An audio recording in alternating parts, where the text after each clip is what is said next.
서울의 밤은 언제나 화려한 네온사인과 끊임없는 소음으로 가득 차 있었지만 남대문 시장의 활기는 그 중에서도 독보적인 에너지를 뿜어내고 있었다. 좁은 골목마다 늘어선 포장마차에서는 뜨거운 김이 솟아올랐고 퇴근길에 직장인들과 호기심 가득한 외국인 관광객들이 뒤섞여 거대한 인파의 물결을 이루고 있었다. 그 소란스러운 풍경 속에 아주 자연스럽게 녹아든 한 여성이 있었는데 그녀는 겉보기에는 평범한 트레이닝복 차림의 민간인처럼 보였으나 모자 아래로 드러난 눈빛만큼은 주위의 모든 미세한 움직임을 예리하게 포착하고 있었다. 그녀의 이름은 한서윤, 대한민국 육군 특수전사령부 제707 특수임무단 소속의 소령이자 오늘 밤 비밀리에 진행되는 특수훈련의 현장 지휘관으로서 작전 구역 한가운데서 있었다. 그녀는 무심한 듯 떡볶이 가판대 옆에 서서 어묵 국물을 마시고 있었지만 그녀의 초인적인 감각은 반경 50m 내의 모든 잠재적 위협 요소를 실시간으로 분석하고 분류하는 중이었다. 한서윤 소령의 주변에는 그녀와 마찬가지로 평범한 시민으로 위장한 707특임단 소속의 최정예 여성 대원들이 곳곳에 배치되어 있었다. 그녀들은 쇼핑을 나온 대학생 회식을 하러 온 회사원 혹은 시장 상인과 흥정하는 주부 등으로 완벽하게 위장한 채 서로 시선을 교환하지 않고도 긴밀한 네트워크를 유지하고 있었다. 이들은 모두 살인 기술에 통달한 인간 병기들이었으나 지금 이 순간만큼은 철저하게 자신의 살기를 지우고 평범함이라는 가면 뒤에 숨어 명령을 기다리고 있었다. 귀에 꽂힌 초소형 인이어 이어폰에서는 지직거리는 잡음과 함께 작전 통제실의 주기적인 상태 확인 음성이 들려왔고 대원들은 각자의 위치에서 미세한 손가락 움직임으로 신호를 보내며 작전 개시 시간인 자정이 다가오고 있음을 인지했다. 시장의 소음은 그들에게 있어 훌륭한 은폐 수단이었으나 동시에 돌발 상황을 예측하기 어렵게 만드는 방해 요소이기도 했기에 긴장의 끈을 놓을 수 없었다. 이번 훈련의 코드명은 키메라였으며 이는 단순한 대테러 진압 훈련이 아니라 도심 한복판에서 발생할 수 있는 극단적인 상황을 가정한 실전 능력 평가였다. 국방부는 최근 급증하는 도시명 범죄와 테러 위협에 대비해 중화기를 배제하고 오로지 신체 능력과 주변 지형 지물만을 이용해 다수의 적을 제압하는 능력을 검증하고자 했다. 남대문 시장이라는 개방된 공간이 훈련 장소로 선택된 것은 통제되지 않은 변수들이 가득한 혼란스러운 환경 속에서 대원들이 얼마나 냉정하게 판단하고 효율적으로 목표를 달성할 수 있는지를 확인하기 위함이었다. 한서윤은 훈련의 타깃이 구체적으로 누구인지 아직 전달받지 못했으나 상부에서 통제 불능의 쓰레기들을 청소하라는 모호하지만 명확한 지침을 내렸다는 점을 상기하며 오늘 밤이 결코 평화롭게 지나가지 않을 것임을 직감하고 있었다. 시간이 흐르면서 시장의 분위기는 조금씩 험악해지기 시작했는데 이는 근처 유흥가를 거점으로 활동하는 폭력 조직인 독사파 조직원들이 하나둘씩 모습을 드러냈기 때문이었다. 그들은 형형색색의 문신을 드러내거나 과시적인 명품 옷을 엉성하게 걸친 채 때를 지어 다니며 상인들에게 위화감을 조성하고 있었다. 좁은 통로를 점거한 채 지나가는 행인들을 거칠게 밀치거나 자릿세를 핑계로 노점상 할머니에게 고성을 지르는 모습은 시장의 활기찬 공기를 순식간에 공포로 물들였다. 한서윤은 미간을 살짝 찌푸리며 그들의 동태를 주시했는데 그들의 행동 거지는 단순한 양아치 수준을 넘어섰으며 조직적으로 구역을 장악하려는 움직임이 보였기 때문이었다. 이것이 훈련 시나리오의 일부인지 아니면 우연히 발생한 실제 상황인지는 불분명했지만 어느 쪽이든 707 대원들에게는 달가운 상황이 아니었다. 독사파의 행동대장 격인 덩치 큰 남자가 부하들을 이끌고 한서윤이 서 있는 구역으로 다가오면서 긴장감은 더욱 고조되었다. 그는 술에 거나하게 취한 듯 얼굴이 붉게 달아올라 있었고 손에는 먹다 남은 꼬치구이를 든 채 닥치는 대로 주위 사람들에게 시비를 걸고 있었다. 상인들은 보복이 두려워 시선을 피하거나 굽신거리며 비위를 맞추려 애썼지만 그런 비굴한 태도는 오히려 남자의 가학적인 즐거움을 부추길 뿐이었다. 그는 한 건어물 가게의 진열대를 발로 차 무너뜨리며 낄낄거렸고 말리는 주인장의 멱살을 잡고 흔들며 욕설을 퍼부었다. 주변에 있던 시민들은 겁에 질려 뒷걸음질 쳤지만 경찰에 신고하려는 사람은 아무도 없었다. 이 지역에서 독사파의 악명은 경찰 공권력보다 더 가깝고 직접적인 공포였기 때문이었다. 한서윤은 주머니 속에서 주먹을 꽉 쥐었지만 아직 교전 수칙이 발동되지 않았기에 섣불리 나서지 않고 상황을 관망했다. 그때 맞은편 옷가게에서 잠복 중이던 김하늘 중사가 한서윤에게 은밀한 수신호를 보내왔다. 그녀의 신호는 목표물 접근 중 적대적 의도 감지를 의미했고 한서윤의 시선은 자연스럽게 독사파 무리가 이동하는 방향을 향했다. 그들의 눈길이 멈춘 곳은 다름 아닌 민간인으로 위장한 채 335 모여있던 707 대원들이었다. 평소 훈련으로 다져진 대원들의 탄탄한 체격과 날카로운 분위기는 일반적인 여성들과는 확연히 달랐기에 본능적으로 강자를 알아보지 못하는 어리석은 하이에나들의 호기심을 자극한 것이었다. 독사파 조직원들은 음흉한 미소를 지으며 대원들을 향해 노골적인 시선을 던지기 시작했고 그들의 저급한 속삭임이 소음 속을 뚫고 한서윤의 귀에까지 들려왔다. 이것은 명백한 도발이었으나 대원들은 마치 그들이 존재하지 않는다는 듯 무시로 일관하며 철저한 프로의식을 유지하고 있었다. 독사파의 덩치 큰 행동대장은 대원들의 무관심한 태도가 마음에 들지 않는 듯 거친 숨을 내쉬며 성큼성큼 다가갔다. 그는 자신의 존재감을 과시하려는 듯 일부러 어깨를 크게 흔들며 걸었고 그의 뒤를 따르는 졸개들도 덩달아 킬킬거리며 분위기를 험악하게 만들었다. 행동대장은 대원 중 가장 키가 크고 눈에 띄는 이지수 대위의 앞을 가로막으며 삐딱하게 고개를 들이밀었다.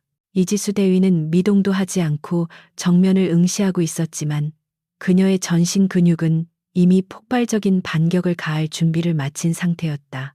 그녀는 한서윤 소령의 명령이 떨어지기 전까지는 절대 먼저 움직이지 않는다는 철칙을 지키고 있었으나 그녀의 눈동자 깊은 곳에서는 차가운 경멸과 살기가 일렁이고 있었다. 시장의 소음이 일순간 잦아든 것처럼 느껴질 정도로 두 집단 사이에는 팽팽한 긴장감이 감돌았다. 행동대장은 이지수 대위의 단단한 어깨와 허벅지 라인을 훑어보며 입맛을 다셨고 이내 더러운 손을 뻗어 그녀의 팔뚝을 툭툭 건드렸다. 야, 아가씨들, 운동 좀 했나봐. 몸매가 아주 죽여주는데. 그의 목소리는 끈적하고 불쾌했으며 술 냄새와 담배 냄새가 섞인 악취가 풍겨왔다. 주변 상인들은 기겁하며 고개를 돌렸고 멀리서 지켜보던 몇몇 시민들은 안타까운 표정으로 그 광경을 지켜볼 뿐이었다. 하지만 그들이 모르는 사실은 지금 위기에 처한 것은 연약해 보이는 여성들이 아니라 바로 그 건들거리며 시비를 거는 깡패들이라는 점이었다. 이지수 대위는 여전히 표정 변화 없이 그를 응시할 뿐이었고 그 침묵은 행동대장의 자존심을 긁어놓기에 충분했다. 그는 자신의 말이 무시당했다고 느끼자 얼굴을 붉히며 더욱 공격적인 태도를 취하기 시작했다. 한서윤 소령은 이니어를 통해 대원들에게 짧고 명료한 지시를 내렸다. 전 대원 대기, 아직은 아니다. 놈들이 선을 넘을 때까지 기다려라. 그녀의 목소리는 얼음장처럼 차가웠고 그 명령을 들은 대원들은 끓어오르는 분노를 억누르며 요동치는 심박수를 조절했다. 독사파 무리는 대원들이 겁을 먹어서 아무 말도 못한다고 착각하고는 더욱 기세등등해져서 원을 그리며 그녀들을 포위하기 시작했다. 그들은 입에 담지 못할 성적인 농담과 비하 발언을 서슴지 않으며 대원들을 조롱했고 일부는 대원들의 가방이나 옷자락을 잡아당기며 물리적인 접촉을 시도했다. 이것은 명백한 폭력 행위였지만 707 대원들에게 있어서 이 정도의 모욕은 전장에서 겪는 생사의 고비에 비하면 아무것도 아니었기에 그녀들은 폭풍전의 고요처럼 침착함을 유지할 수 있었다. 하지만 독사파의 도발은 거기서 멈추지 않고 점점 더 위험한 수위로 치닫고 있었다. 행동대장은 이지수 대위의 턱을 거칠게 잡아 올리며 그녀의 얼굴을 자신에게 가까이 끌어당겼다. 이 기집애가 사람을 봤으면 인사를 해야지. 눈가를 왜 그렇게 뜨냐.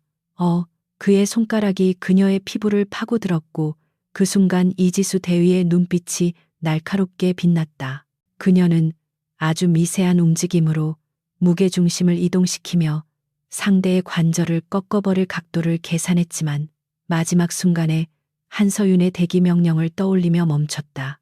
행동대장은 그녀의 미세한 움직임을 눈치채지 못한 채 자신이 상황을 완전히 장악했다고 믿으며 낄낄거렸다. 그는 자신의 우월감을 과시하기 위해 더욱 큰 소리로 떠들며 주위의 이목을 집중시키려 애썼다. 그 순간 상황을 지켜보던 한서윤의 인이어로 작전 통제실에 새로운 무전이 들어왔다. 코드명 키메라 승인 대기 중. 현장 상황 보고하라. 통제실의 오퍼레이터는 냉정한 목소리로 물었고 한서윤은 입술을 거의 움직이지 않은 채 작게 속삭였다. 목표물 식별 완료. 다수의 적대적 민간인, 아니 폭력 조직원들이 접근하여 위협 중. 물리적 충돌 임박. 그녀의 보고는 정확하고 신속했으며 감정이 섞이지 않은 사무적인 톤이었다.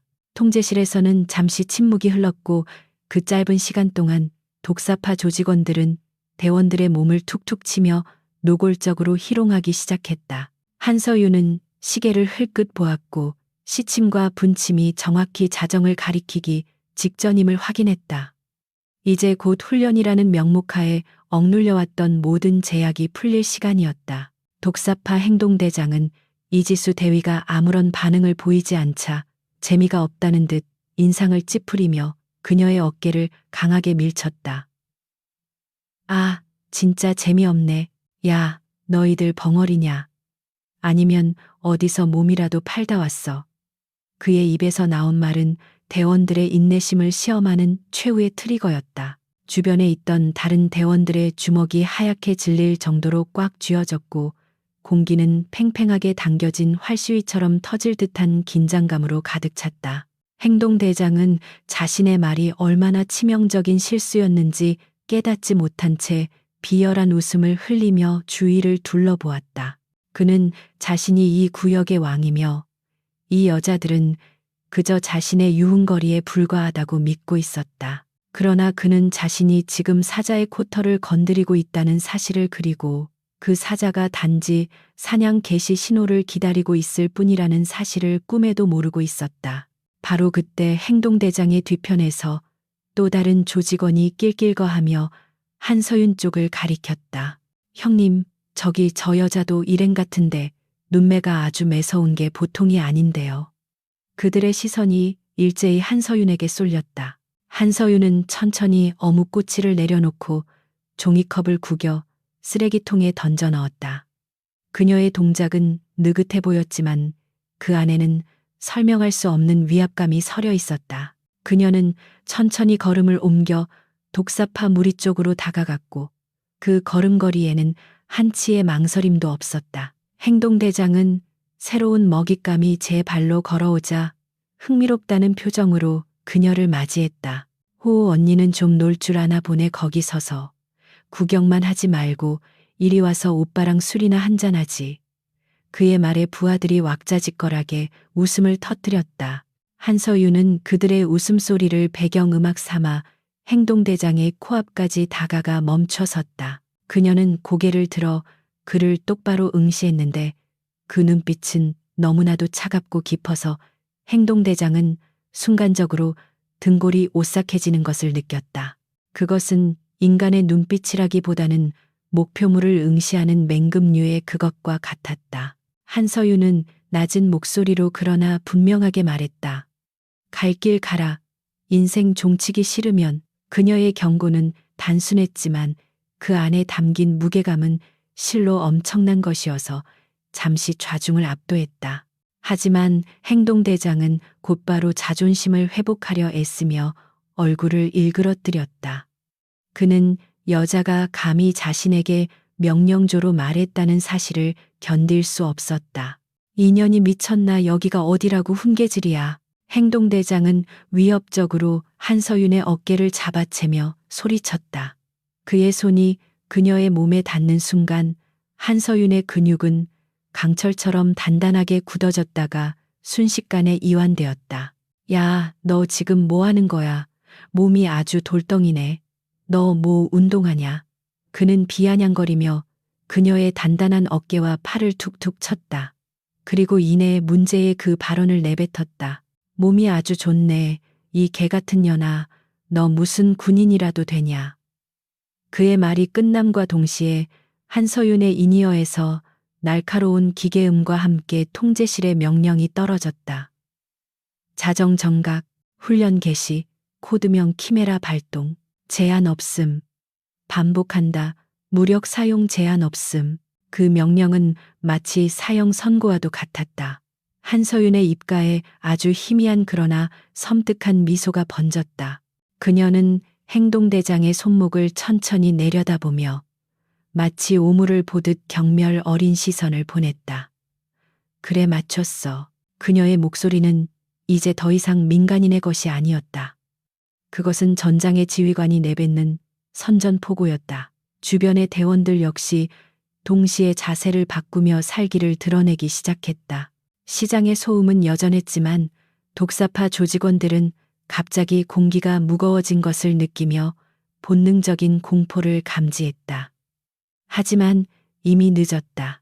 닫혀있던 지옥의 문이 열리고 있었고 그들은 제 발로 그 안으로 걸어 들어온 셈이었다. 행동대장은 한서윤의 태도 변화에 당황하여 뒷걸음질 치려 했으나 한서윤은 그의 손목을 낚아채며 무시무시한 악력으로 조여들었다. 으악, 비명소리가 터져 나오기도 전에 한서윤은 그의 팔을 비틀어 관절을 꺾어버렸다.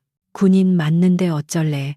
그녀의 말이 끝남과 동시에 주변에 있던 이지수 대위와 김하늘 중사를 비롯한 707 대원들이 일제히 움직였다. 그것은 마치 미리 짜여진 안무처럼 완벽하고 신속한 동작이었다. 둔탁한 타격음과 뼈가 부러지는 소리가 시장의 소음을 뚫고 울려 퍼지기 시작했다. 훈련은 시작되었고 남대문 시장은 이제 단순한 장터가 아닌 오만함에 대한 처절한 심판이 내려지는 처형장으로 변모하고 있었다. 한서윤 소령의 손에 의해 행동대장의 손목이 기괴한 각도로 꺾이는 순간 시장의 소음은 날카로운 비명소리에 묻혀버렸다. 뼈가 부러지는 섬뜩한 파열음은 주변 상인들과 구경꾼들의 등골을 오싹하게 만들기에 충분했고 방금 전까지 기세등등하게 떠들어대던 독사파 조직원들의 얼굴에는 당혹감이 번져나갔다. 그들은 자신들의 리더가, 그것도 이 구역에서 주먹 좀 쓴다는 남자가 가리퍼 보이는 여성의 한 손에 의해 무력화되었다는 사실을 뇌가 받아들이지 못하고 있었다. 고통에 몸부림치며 바닥에 무릎을 꿇은 행동대장의 입에서는 침과 섞인 욕설이 튀어나왔고 그제야 사태를 파악한 부하들이 고함을 지르며 주머니에서 잭나이프나 쇠파이프 같은 흉기들을 꺼내 들기 시작했다. 하지만 그들의 움직임은 훈련된 군인의 눈에는 너무나도 크고 옅은 빈틈투성이의 몸짓에 불과했다. 행동대장은 부러진 손목을 부여잡고 비틀거리며 일어서려 했지만 극심한 통증으로 인해 다리가 풀려 다시 주저앉고 말았다. 그의 눈은 분노와 수치심으로 붉게 충혈되어 있었고 이마에서는 식은땀이 비오듯 쏟아지고 있었다. 그는 자신이 여자에게, 그것도 많은 사람들이 보는 앞에서 제압당했다는 사실이 주는 모멸감을 견딜 수 없었다. 으아악이, 미친년이야. 뭐 하고 있어. 다 죽여. 전현들 다 죽여버려. 그의 악에 바친 고함 소리가 시장 통로를 울렸고 그 명령은 마치 굶주린 들개떼에게 던져진 고기 조각처럼 조직원들의 이성을 마비시켰다. 그들은 앞다퉈 한서윤과 대원들을 향해 달려들었지만 그들의 눈에는 더 이상 여자가 아닌 제거해야 할 적만이 비칠 뿐이었다. 한서윤은 자신을 향해 달려드는 첫 번째 조직원의 주먹을 가볍게 피하며 그의 턱에 정확한 카운터 펀치를 꽂아 넣었다. 둔탁한 타격음과 함께 남자의 고개가 뒤로 젖혀졌고 그는 의식을 잃은 채 바닥으로 쓰러졌다. 그녀의 움직임에는 불필요한 힘이 전혀 들어가지 않았으며 호흡조차 흐트러지지 않은 상태였다. 그녀는 쓰러진 남자의 몸을 방패 삼아 뒤이어 날아오는 쇠파이프 공격을 막아냈고 동시에 상대의 오금을 걷어차 균형을 무너뜨렸다. 이것은 단순한 싸움이 아니었다. 그것은 수천 번의 반복 훈련을 통해 근육에 새겨진 자동 반응이었으며 살상을 목적으로 설계된 효율적인 전투 기술의 시연이었다. 한서윤의 눈빛은 여전히 차가웠고 그녀는 마치 데이터베이스를 검색하듯 적들의 공격 패턴을 분석하고 있었다. 이지수 대위 역시 자신을 포위한 3명의 남자들을 상대로 압도적인 무력을 과시하고 있었다. 그녀는 특유의 유연성을 이용해 상대의 공격을 흘려보내고 관절기 기술을 사용하여 순식간에 2명의 팔을 탈골시켜버렸다. 아악 내 팔 고통에 찬 비명소리가 연이어 터져 나왔지만 이지수 대위의 표정에는 어떠한 동요도 없었다. 그녀는 오히려 싸늘한 미소를 지으며 남은 1명을 향해 손가락을 까딱였다. 너도 덤빌 거야. 아니면 얌전히 기어갈래. 그녀의 도발에 남자는 공포에 질려 뒷걸음질 쳤지만 이미 도망칠 곳은 없었다. 707 대원들은 마치 보이지 않는 거미줄을 친 것처럼 조직원들의 퇴로를 차단하며 그들을 서서히 조여오고 있었다. 시장의 좁은 통로는 순식간에 아수라장으로 변했지만 그 혼란 속에서도 707 대원들의 움직임은 놀라울 정도로 질서정연했다. 그녀들은 서로의 사각지대를 완벽하게 커버하며 유기적으로 움직였고 민간인들이 휘말리지 않도록 교묘하게 전장을 통제하고 있었다. 김하늘 중사는 도망치는 척하며 접근해 오는 조직원의 급소를 가격해 기절시킨 뒤 쓰러진 그를 질질 끌어다 안전한 구석에 처박아 두었다. 그녀들의 손에 들린 것은 아무것도 없었지만 그들의 주먹과 발무릎과 팔꿈치는 그 어떤 흉기보다도 치명적인 무기였다. 독사파 조직원들은 시간이 지날수록 자신들이 건드려서는 안 될 존재를 건드렸다는 것을 뼈저리게 느끼고 있었지만 이미 엎질러진 물이었다. 행동대장은 자신의 부하들이 추풍낙엽처럼 쓰러져 나가는 광경을 보며 경악을 금치 못했다. 그는 이 구역에서 잔뼈가 굵은 싸움꾼이었지만 이런 종류의 폭력은 난생 처음 겪는 것이었다. 그것은 거칠고 투박한 깡패들의 싸움이 아니라 정교하게 계산된 기계적인 파괴 행위였다. 도대체 너희들 정체가 뭐야? 그가 덜덜 떨리는 목소리로 물었지만 돌아오는 대답은 한서윤의 차가운 발차기뿐이었다. 그녀의 군화발이 그의 명치를 강타했고 그는 숨이 턱 막히는 고통과 함께 바닥을 뒹굴었다. 군인이라고 말했을 텐데. 귀가 먹었나? 한서윤은 쓰러진 그의 머리채를 잡아 올리며 나직하게 속삭였다. 그녀의 목소리는 지옥에서 들려오는 사신의 속삭임처럼 섬뜩했다.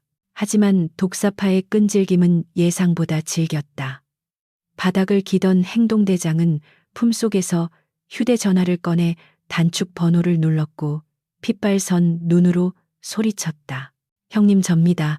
지금 시장으로 애들 다 보내주십시오. 웬 미친년들이. 한서윤이 그의 손을 밟아 전화기를 부숴버렸지만 이미 신호는 간 상태였다. 한서윤은 미간을 찌푸리며 부서진 전화기를 내려다보았다. 그녀는 추가 병력이 오는 것을 막을 수도 있었지만 굳이 그렇게 하지 않았다.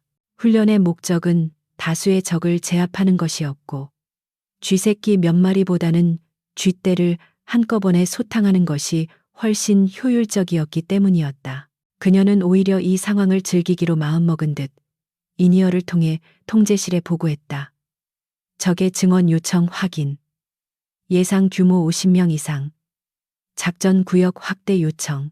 시장의 상인들과 시민들은 이미 멀찌감치 달아나 안전한 곳에서 이 기이한 광경을 지켜보고 있었다. 그들은 공포에 떨면서도 평소 자신들을 괴롭히던 독사파가 무참하게 당하는 모습에 묘한 카타르시스를 느끼고 있었다. 저 여자들 바보통이 아니야. 영화 찍는 거 아니야. 어떻게 저 덩치들을. 웅성거리는 소리가 들려왔지만 대원들의 귀에는 오직 작전 명령과 적들의 신음소리만이 들릴 뿐이었다. 그녀들은 주변의 시선을 전혀 의식하지 않은 채 오로지 눈앞의 위협을 제거하는 데에만 집중하고 있었다. 이것이 바로 엘리트 특수부대의 집중력이었다. 잠시 후 시장 입구 쪽에서 요란한 오토바이 배기음과 함께 수십 명의 남자가 들이닥치기 시작했다. 독사파의 본대가 도착한 것이었다. 그들은 야구 방망이, 회칼, 강목 등으로 무장하고 있었고 그 수는 얼핏 봐도 50명이 넘어 보였다. 시장의 분위기는 다시 한번 험악하게 얼어붙었고 막 싸움을 끝낸 대원들은 숨을 고르며 새로운 적들을 맞이할 준비를 했다. 한서윤은 몰려오는 적들을 바라보며 가볍게 목을 풀었다.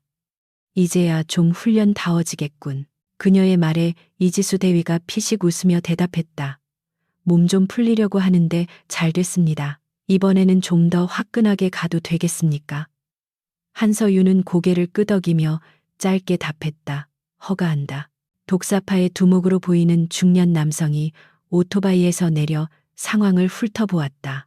쓰러져 있는 부하들과 그 가운데 서 있는 7명의 여자들. 그는 믿을 수 없다는 듯 헛웃음을 지으며 앞으로 걸어 나왔다. 뭐야, 고작 계집애들 몇 명 때문에 우리 애들이 이 꼴이 된 거야. 야, 남대문 독사파 체면이 말이 아니네. 그는 담배를 입에 물며 여유를 부렸지만 그의 눈은 매섭게 빛나고 있었다. 그는 본능적으로 저 여자들이 평범하지 않다는 것을 감지했지만 수적 우위가 자신에게 있다고 확신하고 있었다. 그는 자신의 뒤에 도열한 수십 명의 부하들을 믿고 거만하게 턱을 치켜들었다.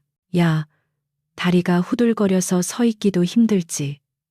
지금이라도 무릎 꿇고 빌면 예쁘게 봐줄 수도 있는데 말이야. 한서윤은 두목의 허세 가득한 말을 들으며 속으로 비웃음을 삼켰다. 이들은 아직도 자신들이 사냥꾼이라고 착각하고 있었다. 자신들이 갇힌 곳이 철창 아니라는 사실을, 그리고 자신들이 마주하고 있는 것이 굶주린 맹수라는 사실을 깨닫지 못하고 있었다. 한서윤은 천천히 재킷을 벗어 허리춤에 묶으며 전투 준비를 마쳤다. 그녀의 타이트한 티셔츠 위로 군살 하나 없는 완벽한 근육의 실루엣이 드러났고 그 모습은 묘한 위압감을 풍겼다. 무릎을 꿇어야 할 건 너희들이다. 그녀의 목소리는 낮지만 또렷하게 시장 전체에 울려 퍼졌다. 그리고 지금부터는 빌어도 소용없을 거야. 그때 시장의 스피커에서 찢어지는 듯한 사이렌 소리가 울리기 시작했다. 그것은 민방위 훈련 경보도 화재 경보도 아니었다. 그것은 오직 707특임단 대원들만이 알고 있는 신호, 바로 전면전 개시를 알리는 신호였다. 동시에 시장의 모든 출입구에 설치된 셔터가 굉음을 내며 내려오기 시작했다. 쿵, 쿵, 쿵. 육중한 철문이 바닥에 닿는 소리가 들릴 때마다 독사파 조직원들의 얼굴은 조금씩 창백해져 갔다. 외부와의 단절, 퇴로는 차단되었다. 이제 이곳은 누구도 들어올 수 없고 누구도 나갈 수 없는 완벽한 밀실이 되었다. 셔터가 완전히 닫히고 시장 안에 정적이 흐르자 한서윤은 두목을 향해 천천히 걸어갔다. 그녀의 뒤로 대원들이 부채꼴 모양으로 펼쳐지며 진영을 갖췄다. 어둠이 깔린 시장 안 희미한 가로등 불빛 아래 서 있는 그녀들의 모습은 마치 지옥에서 온 사자들처럼 보였다. 두목은 입에 물고 있던 담배를 떨어뜨리며 뒷걸음질 쳤다. 무언가 크게 잘못되었다는 것을 그제야 깨달은 것이었다. 뭐야? 문은 왜 닫는 거야? 그의 떨리는 목소리에 한서윤이 차갑게 대답했다. 너희들이 도망치지 못하게 하려고. 훈련 재료가 도망가면 곤란하거든. 그녀의 눈빛이 붉게 빛나는 것처럼 보인 것은 착각이었을까? 이제 남대문 시장은 거대한 옥타곤으로 변했다. 규칙은 없었다. 심판도 없었다. 오직 강한 자만이 살아남는 야생의 법칙만이 존재할 뿐이었다. 한서윤은 손가락 관절을 꺾으며 마지막 경고를 보냈다. 3초 준다. 무기를 버리든지 아니면 그 무기로 지옥을 경험하든지. 하나 둘 셋. 숫자를 세는 소리가 끝남과 동시에 멈춰 있던 시간이 다시 흐르기 시작했다. 그리고 이번에는 이전과는 비교도 안 될 만큼 거대하고 참혹한 폭풍이 몰아칠 준비를 하고 있었다. 독사파는 자신들이 건드린 것이 벌집이 아니라 잠자고 있던 용의 영린이었음을 뼈저리게 후회하게 될 것이었다. 거대한 강철 셔터가 바닥에 내리꽂히며낸 굉음은 시장 전체를 뒤흔들었고 그 소리의 여우는 독사파 조직원들의 심장 깊숙한 곳까지 파고들어 알 수 없는 공포를 심어주었다. 외부와 통하는 모든 출구는 완벽하게 봉쇄되었으며 이제 남대문 시장은 외부의 시선이 차단된 거대한 밀실이자 처절한 사투가 벌어질 콜로세움으로 변모해 있었다. 갑작스러운 고립 상황에 당황한 조직원들은 웅성거리며 불안한 눈빛을 교환했지만 그들 맞은편에 서 있는 707 특수 임무단 대원들의 표정은 오히려 더욱 차분하게 가라앉아 있었다. 그녀들에게 있어 이 폐쇄된 공간은 두려움의 대상이 아니라 사냥감이 도망칠 곳을 원천 봉쇄한 최적의 사냥터였기 때문이었다. 시장 천장에 매달린 낡은 형광등만이 불안하게 깜빡거리며 곧 벌어질 피해 축제를 예고하듯 기괴한 그림자를 드리우고 있었다. 한서윤 소령은 이니어를 통해 들려오는 작전 통제실의 최종 승인 코드를 확인하며 깊은 숨을 들이마셨는데 그것은 폐부 깊숙한 곳까지 차가운 살기를 채워넣는 의식과도 같았다. 프로토콜 키메라 1단계 활성화. 현 시간부로 교전 수칙을 알파에서 오메가로 변경한다. 적의 무력화가 최우선이며 필요시 신체 연구 손상도 허용한다. 그녀의 눈동자는 더 이상 인간적인 감정을 담고 있지 않았으며 오직 목표물의 약점을 파악하고 가장 효율적으로 파괴하는 기계적인 알고리즘만이 작동하고 있었다. 한서윤은 천천히 고개를 들어 독사파 두목을 응시했고 그 시선만으로도 상대를 얼어붙게 만들 만큼 압도적인 위압감을 뿜어냈다. 이제 더 이상 민간인 코스프레는 필요 없었으며 그녀들 본연의 모습인 전장의 지배자로 돌아갈 시간이었다. 독사파 두목은 등줄기를 타고 흐르는 식은땀을 애써 무시하며 흔들리는 부하들의 사기를 북돋우기 위해 악에 바친 고함을 질러댔다. 뭘 겁먹고 있어. 문이 닫히면 전현들도 못 나가는 건 마찬가지야. 우리가 쪽수가 몇인데 고작 계집애 7명한테 쫄아 다 밟아버려. 그의 외침은 공포를 감추기 위한 허세에 불과했지만 단순 무식한 조직원들에게는 다시금 폭력성을 자극하는 촉매제가 되었다. 그들은 숫자의 우위가 곧 승리를 의미한다고 굳게 믿고 있었기에 셔터가 닫힌 공포를 분노로 치환하여 괴성을 지르며 일제히 대원들을 향해 돌진하기 시작했다. 50여 명의 건장한 남성들이 좁은 시장 통로를 가득 메우며 달려드는 모습은 마치 거대한 쓰나미가 몰려오는 듯한 위협적인 장관을 연출했다. 하지만 그 거대한 파도 앞에선 707 대원들은 바위처럼 단단하고 흔들림이 없었으며 오히려 달려오는 적들을 비웃듯 각자의 전투 위치를 고수하고 있었다. 선두에 선 이지수 대위는 가장 먼저 달려드는 조직원의 야구 방망이를 맨손으로 받아내는 기행을 선보였는데 그녀는 방망이를 잡은 손목을 비틀어 빼앗음과 동시에 상대의 턱을 으스러뜨릴 듯한 기세로 가격했다. 가는 외마디 비명과 함께 남자가 나가떨어지자 이지수 대위는 빼앗은 방망이를 가볍게 돌리며 다음 상대를 향해 씩 웃어 보였다. 그녀의 움직임은 너무나도 빠르고 간결해서 뒤이어 달려오던 조직원들은 자신들의 동료가 어떻게 당했는지조차 제대로 파악하지 못하고 우왕좌왕할 뿐이었다. 이것은 단순한 싸움이 아니라 차원이 다른 무력의 충돌이었다. 그 시각 김하늘 중사는 좁은 골목의 지형지물을 10분 활용하여 다수의 적을 농락하고 있었는데 그녀는 마치 서커스 고개사처럼 날렵하게 움직이며 적들의 공격을 피해 다녔다. 그녀는 진열대 위로 뛰어올라 적의 머리 위를 넘어다니며 혼란을 주었고 적들이 당황하여 시선을 돌리는 틈을 타 급소만을 정확하게 타격하여 무력화시켰다. 한 조직원이 휘두른 회칼이 허공을 가르자 김하늘 중사는 몸을 낮춰 그의 품으로 파고들며 팔꿈치로 명치를 강타했다. 커헉 숨이 막힌 조직원이 고꾸라지자 그녀는 지체 없이 그의 발목을 걸어 넘어뜨리고는 관절을 밟아 일어서지 못하게 만들었다. 그녀의 전투 방식은 화려하면서도 잔혹할 정도로 실용적이었으며 불필요한 체력 소모를 최소화하면서 적을 확실하게 제압하는 데 특화되어 있었다.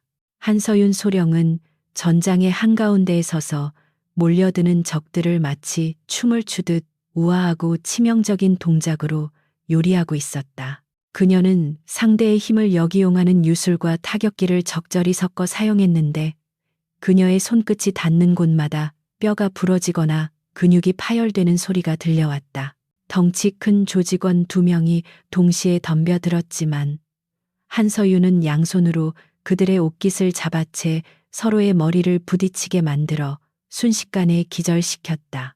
그녀의 표정은 여전히 무심했고 호흡 하나 흐트러지지 않은 채 다음 타깃을 찾아 시선을 옮겼다. 그녀에게 있어 이들은 훈련용 더미 인형이나 다름없었으며 유일한 관심사는 얼마나 빠르고 효율적으로 이 상황을 종료시킬 수 있는가 하는 것뿐이었다. 독사파 조직원들은 자신들의 공격이 전혀 먹혀들지 않는다는 사실에 경악하며 점차 패닉 상태에 빠져들기 시작했다. 그들이 휘두르는 무기는 허공을 가르거나 대원들의 단단한 방어에 막혀 무용지물이 되었고 반대로 대원들의 반격은 한 번 허용할 때마다 뼈저린 고통과 함께 전투 불능 상태를 초래했다. 바닥에는 이미 신음하며 뒹구는 조직원들이 즐비했고 피 냄새와 비릿한 땀 냄새가 시장 안에 진동하기 시작했다. 이게 뭐야? 저것들 사람 아니야. 누군가 공포에 질린 목소리로 외쳤고 그 말은 전염병처럼 번져나가 독사파에 굳건했던 대열을 무너뜨리기 시작했다. 그들은 이제야 자신들이 맹수굴에 제 발로 들어왔다는 것을 깨닫고 뒷걸음질 치기 시작했다. 하지만 한서윤은 그들이 도망칠 기회조차 주지 않을 작정이었는데 그녀는 손가락 2개를 펴서 대원들에게 공격적인 포위 전형으로 전환하라는 신호를 보냈다. 신호를 받은 대원들은 산계에 있던 대형을 좁히며 도망치려는 조직원들을 구석으로 몰아넣기 시작했고 그 움직임은 마치 양떼를 모는 노련한 목양견들처럼 조직적이고 빈틈이 없었다. 조직원들은 필사적으로 저항해보려 했지만 707 대원들의 완벽한 팀워크 앞에서는 속수무책이었다. 한 명이 공격을 막으면 다른 한 명이 빈틈을 찌르는 연계 플레이의 조직원들은 추풍낙엽처럼 쓰러져 나갔다. 시장 통로 곳곳에 널려있던 상품들이 박살나고 집기들이 부서지면서 현장은 아수라장으로 변해갔지만 대원들의 전진은 멈추지 않았다. 독사파 두목은 자신의 부하들이 처참하게 유린당하는 광경을 멍하니 바라보며 현실을 부정하고 싶어 했다. 그는 이 구역의 절대자였고 폭력으로 모든 것을 해결해온 사람이었지만 지금 눈앞에서 벌어지는 폭력은 자신의 이해 범주를 넘어서는 것이었다. 그것은 감정이 배제된 순수한 파괴행위였고 압도적인 힘의 차이가 만들어낸 일방적인 학살이었다. 그는 자신의 손에 들린 잭나이프가 얼마나 초라해 보이는지 깨닫고는 분노 대신 깊은 무력감을 느꼈다. 하지만 살아남기 위해서는 무엇이라도 해야 했기에 그는 남은 부하들에게 고함을 질러대며 최후의 발악을 시도했다. 물러서지 마. 밀리면 다 죽어. 적이 창고 쪽으로 유인해 좁은 곳에서 한 명씩 조져. 두목의 명령은 절망적인 상황에서 나온 임기응변이었지만 탈운 통로보다는 좁고 복잡한 창고 구역이 그나마 승산이 있을 것이라는 본능적인 판단이었다. 남은 30여 명의 조직원들은 부상당한 동료들을 버려둔 채 시장 안쪽 깊숙한 곳에 위치한 냉동 창고 구역으로 도망치듯 후퇴하기 시작했다. 그곳은 미로처럼 복잡하고 어두워서 지리에 익숙하지 않은 외부인들에게는 불리한 장소였기 때문이다. 그들은 필사적으로 달리며 집기들을 넘어뜨려 대원들의 추격을 방해하려 애썼다. 셔터가 내려진 시장 안은 어두웠지만 창고 쪽은 빛이 거의 들지 않는 암흑천지였기에 그들은 어둠 속에 숨어 기습할 기회를 노리기로 한 것이다. 한서윤은 도망치는 쥐새끼들의 뒷모습을 바라보며 싸늘하게 웃었는데 적들이 스스로 더 깊은 덫으로 걸어 들어가는 꼴이 우스웠기 때문이다. 적들이 냉동창고 구역으로 이동 중. 야간 투시 장비는 없지만 상관없다. 어둠은 우리의 친구니까. 그녀는 이니어를 통해 대원들에게 짧게 상황을 전파했고 대원들은 말없이 고개를 끄덕이며 추격을 개시했다. 그녀들에게 있어 어둠 속에서의 전투는 기본 중의 기본이었으며 오히려 시야가 차단된 환경은 청각과 감각이 예민하게 발달한 특수부대원들에게 더 유리한 전장이었다. 한서윤은 바닥에 떨어진 쇠파이프 하나를 집어들며 그 묵직한 무게감을 손바닥으로 느꼈다. 시장의 중앙 통로는 이제 고통에 신음하는 부상자들로 가득 찼고 깨진 유리 조각과 엎어진 음식물들이 뒤섞여 난장판이 되어 있었다. 하지만 707 대원들은 그 혼란스러운 현장을 뒤로하고 마치 그림자처럼 소리 없이 어둠 속으로 스며들며 적들의 뒤를 쫓았다. 그녀들의 군화 소리는 기이할 정도로 들리지 않았고 그 침묵은 도망치는 조직원들에게 더 큰 공포를 안겨주었다. 보이지 않는 곳에서 언제 튀어나올지 모르는 죽음의 그림자. 그것이 바로 707 특임단이 적들에게 심어주는 진정한 공포였다. 창고 쪽으로 향하는 통로의 전등이 하나둘씩 꺼지기 시작했고 시장은 완전한 어둠에 잠기며 임하게 시작을 알렸다.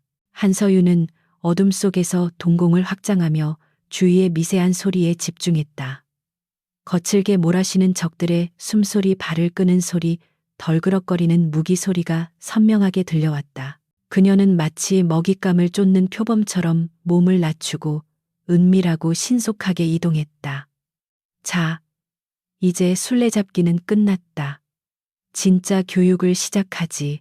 그녀의 속삭임은 어둠 속에 흩어졌지만 그 살기만큼은 명확하게 창고 쪽을 향하고 있었다. 훈련이라는 이름의 이 잔혹한 유인은 이제 클라이맥스를 향해 달려가고 있었고 독사파에게는 영원히 잊지 못할 악몽의 밤이 깊어가고 있었다. 어둠 속에서 번뜩이는 한서윤의 눈빛은 그 어떤 무기보다도 날카롭게 빛나고 있었다.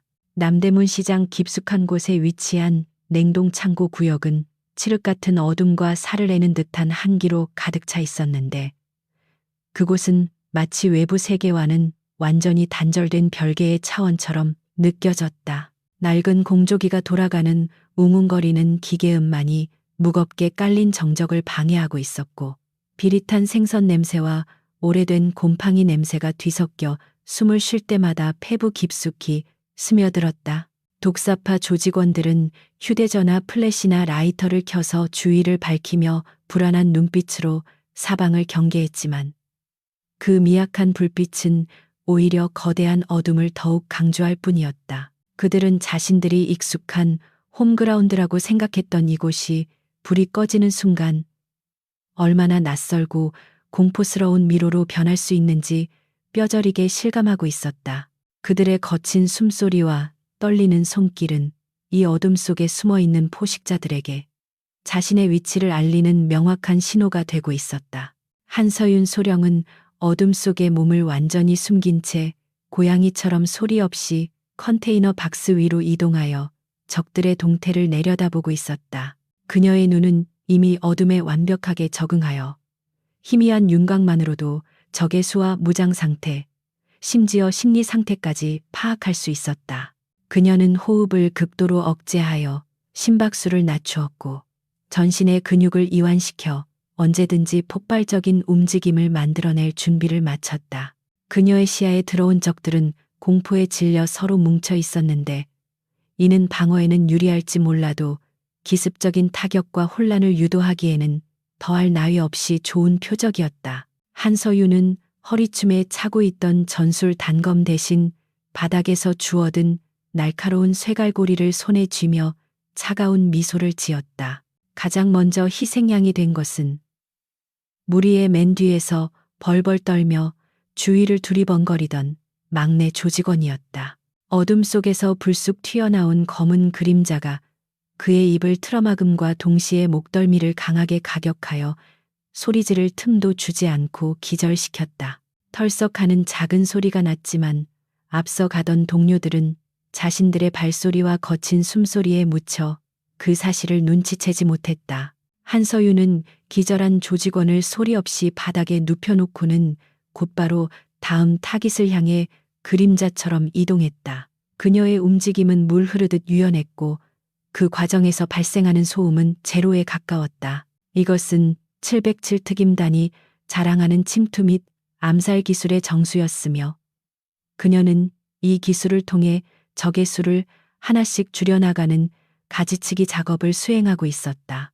이지수 대위는 좁은 통로의 코너에 등을 붙이고 서서 다가오는 발자국 소리에 귀를 기울이고 있었다. 그녀의 손에는 무거운 냉동 생선 상자가 들려 있었는데 그녀는 이것을 흉기이자 방패로 활용할 계획이었다. 플래시 불빛이 코너를 비추는 순간 이지수 대위는 맹수처럼 튀어나가며 상자로 선두에 선 조직원의 얼굴을 강타했다.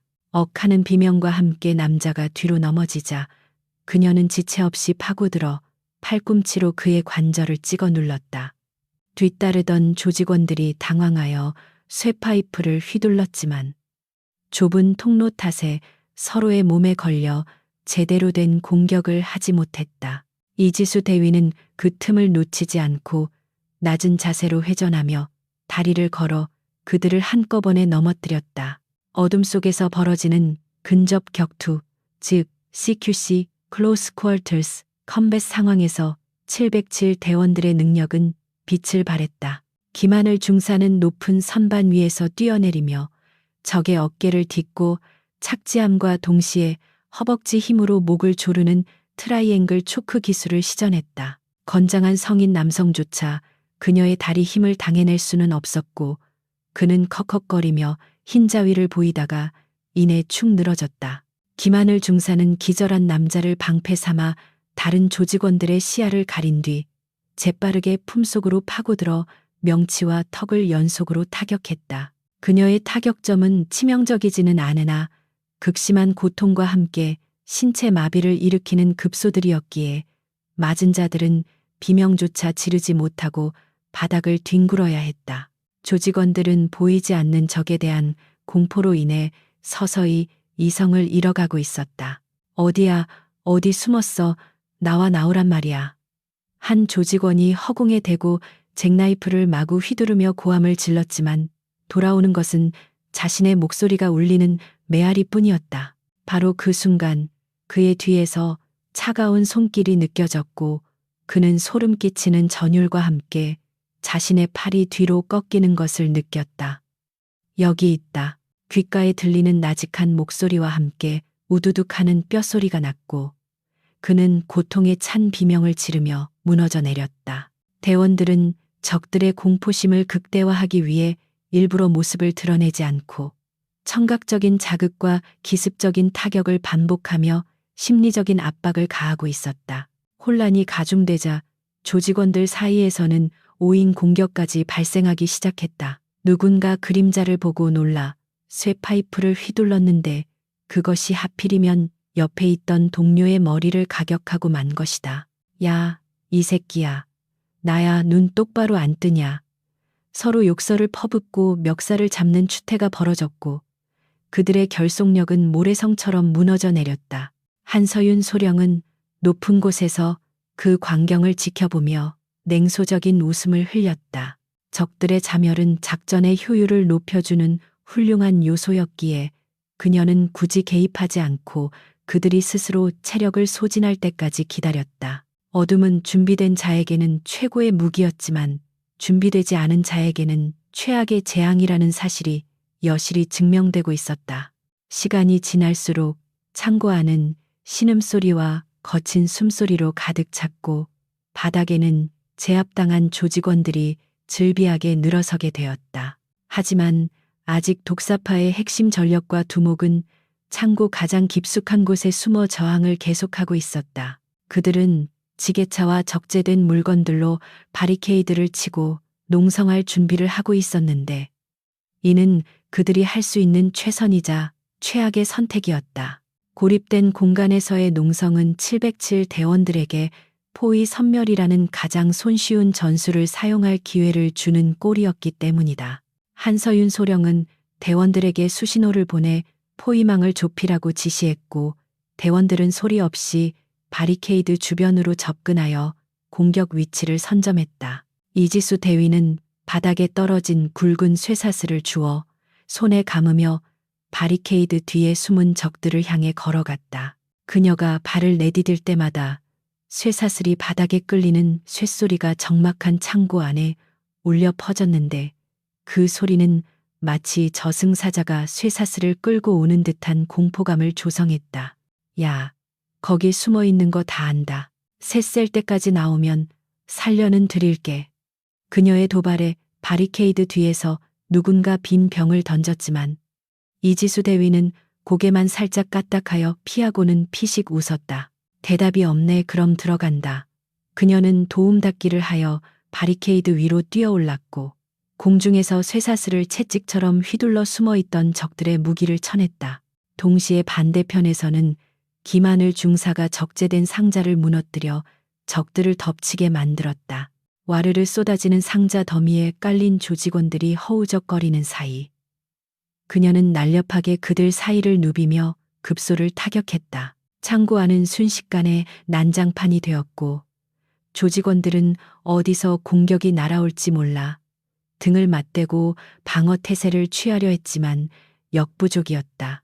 707 대원들의 공격은 3차원적이었고 상하좌우 모든 방향에서 예측 불가능한 타이밍에 쏟아졌다. 한서윤 소령은 혼란에 빠진 적들 사이로 유령처럼 파고들어 가장 위협적으로 보이는 덩치 큰 조직원의 오금을 걷어차 무릎 꿇리고는 그의 귓가에 속삭였다. 군인이 훈련할 때 방해하면 어떻게 되는지 알아? 한서윤의 손날이 남자의 목 울대뼈를 정확하게 가격했고 그는 컥 소리도 내지 못한 채 거품을 물고 쓰러졌다.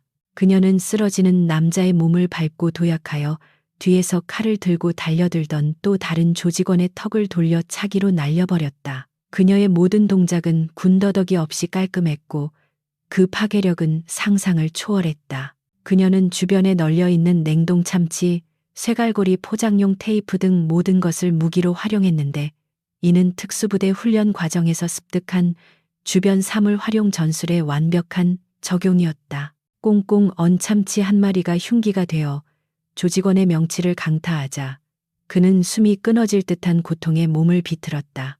독사파 두목은 자신의 부하들이 하나둘씩 무력화되는 모습을 보며 극심한 공포를 느꼈다. 그는 자신이 알던 폭력의 세계가 무너지는 것을 목격하고 있었다. 이것은 깡패들의 패싸움이 아니었다. 이것은 일방적인 학살이자 인간 병기들에 의한 정밀 타격 훈련이었다. 그는 손에 든 사시미 칼을 꽉 쥐었지만 손바닥에 흥건한 땀 때문에 자루가 미끄러울 지경이었다. 이 괴물 같은 년들, 도대체 정체가 뭐야? 그가 악에 받쳐 소리쳤지만 어둠 속에서 들려오는 대답은 차가운 조소뿐이었다. 말했잖아. 너희들 몸 좋다고 칭찬해주던 그 군인들이라고. 한서윤의 목소리가 바로 그의 등 뒤에서 들려왔다.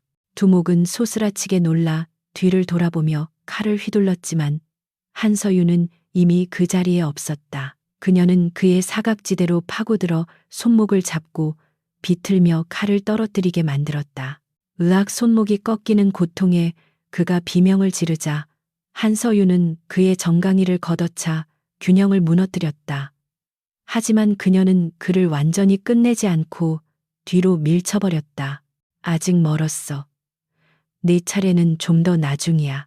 그녀는 두목을 공포 속에 좀 더 방치해두기로 결정했다. 공포가 극한에 달했을 때 절망을 안겨주는 것이야말로 가장 확실한 교육이자 처벌이라는 것을 그녀는 잘 알고 있었기 때문이다.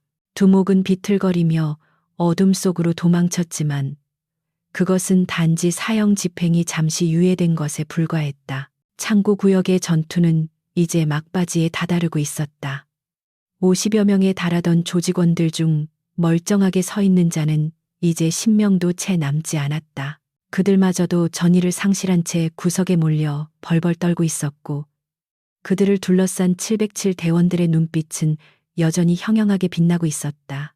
한서윤 소령은 손에 묻은 먼지를 털어내며 대원들에게 잠시 공격을 멈추라는 신호를 보냈다. 완전한 침묵이 다시 찾아왔지만 그 침묵은 전투 시작 전보다 훨씬 더 무겁고 공포스러웠다. 바닥에 쓰러진 자들의 신음소리만이 간헐적으로 들려올 뿐이었다. 한서윤은 천천히 걸음을 옮겨 남은 조직원들을 향해 다가갔다. 자, 이제 1라운드는 끝났다. 몸 좀 풀렸나 그녀의 농담 아닌 농담에 이지수 대위가 킬킬거렸다. 아직 몸이 좀 덜 풀린 것 같습니다. 소령님, 남은 녀석들로 마무리 운동 좀 해도 되겠습니까? 그 대화는 남은 조직원들에게 있어 사형 선고나 다름없었다. 그들은 무기를 바닥에 떨어뜨리며 살려달라고 애원하기 시작했지만 이미 늦었다. 한서윤은 고개를 가로저으며 차갑게 말했다. 미안하지만 우리 훈련 커리큘럼에 항복 접수는 없어서 말이야. 그녀의 말이 끝남과 동시에 다시 한번 처절한 타격음이 창고 안을 메우기 시작했다. 그것은 악인들에 대한 자비 없는 징벌의 소리였고 남대문 시장의 밤은 그렇게 피와 공포로 얼룩져가고 있었다. 남대문 시장 냉동 창고의 가장 깊은 곳, 영하 20도를 밑도는 살인적인 냉기 속에서 독사파 두목 박철수는 덜덜 떨리는 손으로 담배에 불을 붙이려 애썼지만 라이터는 그의 공포를 대변하듯 허망하게 불꽃만 튀길 뿐이었다. 그의 곁에는 아직 전투 불능 상태가 되지 않은 정예 조직원 30여 명이 모여 있었는데 그들의 눈빛은 이미 반쯤 미쳐 있었고 손에는 회칼과 쇠고기 절단용 톱날카로운 갈고리 등 살상 무기들이 들려 있었다. 박철수는 자신이 이 구역의 제왕으로 군림해왔던 지난 세월이 오늘 밤 정체불명의 여자들에게 유린당하고 있다는 현실을 도저히 받아들일 수 없었다. 그는 이 수치심과 공포를 극복하기 위해 부하들에게 악을 쓰며 마지막 발악을 준비시켰고 좁은 통로를 자신들의 시체로 막아서라도 놈들을 찢어 죽이겠다는 도끼 어린 결의를 다졌다. 한서윤 소령은 창고 입구 쪽 어둠 속에 몸을 숨긴 채 적들이 전열을 재정비하고 흉기를 꺼내드는 모습을 냉정하게 관찰하고 있었다. 그녀의 적외선 탐지 능력에 가까운 감각은 적들의 심장 박동 소리와 거친 호흡, 그리고 금속 무기가 부딪히는 소리를 정확하게 포착해 머릿속에 전술 지도를 그려나갔다. 상황 변경, 적들 다수 흉기 소지 확인, 위협 등급 상향 조정. 그녀는 이니어를 통해 대원들에게 침착하게 상황을 전파했고 대원들은 오히려 기다렸다는 듯 입가에 서늘한 미소를 띄었다. 그녀들에게 있어 맨손 격투는 몸풀기에 불과했으며 무기를 든 적을 상대하는 것이야말로 실전 감각을 끌어올릴 수 있는 진정한 훈련이었기 때문이었다. 한서윤은 손목의 시계를 확인하며 이 지루한 술래잡기를 끝낼 시간이 되었음을 직감했다. 박철수의 고함 소리와 함께 독사파 정예 조직원들이 괴성을 지르며 좁은 통로를 따라 쏟아져 나오기 시작했다. 그들은 더 이상 인간이 아닌 공포에 질려 앞뒤 가리지 않고 달려드는 굶주린 들개떼와 같았으며 그 기세는 좁은 창고를 가득 메울 정도로 위협적이었다. 선두에 선 조직원들이 쇠갈고리를 허공에 휘두르며 살기를 내뿜었지만 그들을 맞이한 것은 이지수 대위의 압도적인 피지컬이었다. 그녀는 통로 한가운데 버티고 서서 달려오는 적의 갈고리를 맨손으로 쳐내고는 그대로 품으로 파고들어 팔꿈치로 안면을 강타했다. 꺼져 그녀의 기합 소리와 함께 건장한 사내가 종이 인형처럼 날아갔고 그 충격으로 뒤따르던 조직원들이 도미노처럼 넘어지며 대열이 엉망이 되었다. 김하늘 중사는 적들의 시선이 이지수 대위에게 쏠린 틈을 타 냉동 선반 위를 빠르게 질주하며 적들의 머리 위에서 기습적인 공격을 퍼부었다.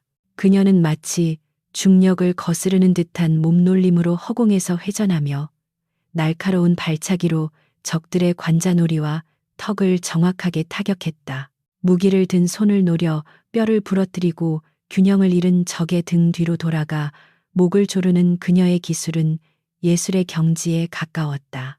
조직원들은 허공에서 쏟아지는 공격에 속수무책으로 당하며 무기를 휘둘러 볼 기회조차 얻지 못하고 바닥에 쓰러졌다. 김하늘 중사의 움직임은 잔혹할 정도로 효율적이었고 그녀가 지나간 자리에는 고통에 신음하는 패배자들만이 남겨졌다. 한서윤 소령은 난전의 한가운데로 뛰어들며 가장 위협적인 무기를 든 중간 보스급 조직원을 타깃으로 삼았다. 남자는 긴 사심이 칼을 들고 살기 어린 눈으로 한서윤을 노려보다가 기압과 함께 그녀의 복부를 향해 칼을 찔러 들어왔다. 일반인이라면 반응조차 하지 못할 빠른 공격이었지만 한서윤의 눈에는 슬로우 모션처럼 느리게 보일 뿐이었다. 그녀는 상체를 살짝 비틀어 칼날을 피함과 동시에 남자의 손목을 낚아채 관절 반대 방향으로 꺾어버렸다. 으아악 남자의 비명이 터져 나오기도 전에 한서윤은 그의 팔을 잡아당겨 자신의 무릎으로 안면을 올려찼다. 둔탁한 타격음과 함께 남자의 코뼈가 함몰되었고 그는 피를 토하며 바닥으로 고꾸라졌다. 독사파 조직원들은 동료들이 순식간에 피투성이가 되어 쓰러지는 모습을 보며 전의를 상실하기 시작했지만 뒤에서 독전하는 박철수의 협박 때문에 도망칠 수도 없는 진퇴양난에 빠져 있었다. 물러서면 내가 죽인다. 가서 죽여. 전현들 목을 따오란 말이야. 박철수는 자신의 안전을 위해 부하들을 사지로 내몰고 있었고 그 비열함은 707 대원들의 분노를 더욱 자극했다. 한서윤은 쓰러진 조직원의 손에서 떨어진 쇠파이프를 집어들고는 차가운 눈빛으로 박철수가 숨어있는 쪽을 응시했다. 리더가 부하 뒤에 숨어서 지저대기만 하다니 꼴사납군. 그녀의 목소리는 난장판이 된 창고의 소음을 뚫고 박철수의 귀에 정확하게 박혔다. 궁지에 몰린 조직원들은 주변에 있는 냉동 참치나 얼음 덩어리 등을 집어 던지며 원거리 공격을 시도했지만 707 대원들에게는 통하지 않았다. 대원들은 날아오는 물건들을 가볍게 피하거나 쳐내며 거리를 좁혔고 오히려 그것들을 역이용해 적들을 공격했다. 이지수 대위는 날아온 냉동 고등어를 낚아채 그대로 다시 던져 조직원의 이마를 명중시켰는데 돌처럼 단단한 고등어에 맞은 조직원은 기절하여 대자로 뻗어버렸다. 음식 가지고 장난치면 안 되는데 말이야. 그녀는 킬킬거리며 바닥에 떨어진 쇠사슬을 다시 감아주고 남은 적들을 향해 성큼성큼 걸어갔다. 그녀의 압도적인 무력 앞에 조직원들은 오줌을 지릴 정도로 공포에 떨며 뒷걸음질 쳤다. 상황이 불리해지자 독사파의 한 조직원이 창고 구석에 있던 지게차에 올라타 시동을 걸었다. 그는 지게차에 거대한 포크를 앞세워 대원들을 밀어버릴 작정으로 엑셀을 밟았고 굉음과 함께 지게차가 돌진해 오자 대원들은 잠시 주춤하며 좌우로 산계했다. 다 밀어버려. 으하하하.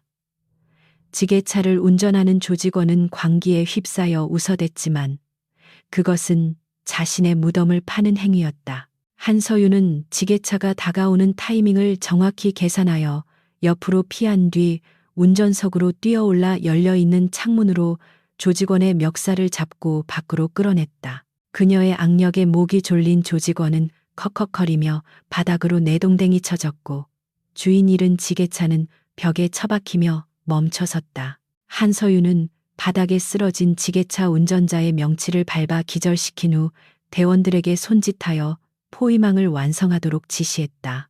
이제 서 있는 적은 10명 남짓. 그들 모두가 부상을 입고 지쳐 있었지만 707 대원들은 땀방울 하나 흘리지 않은 채 쌩쌩한 모습이었다.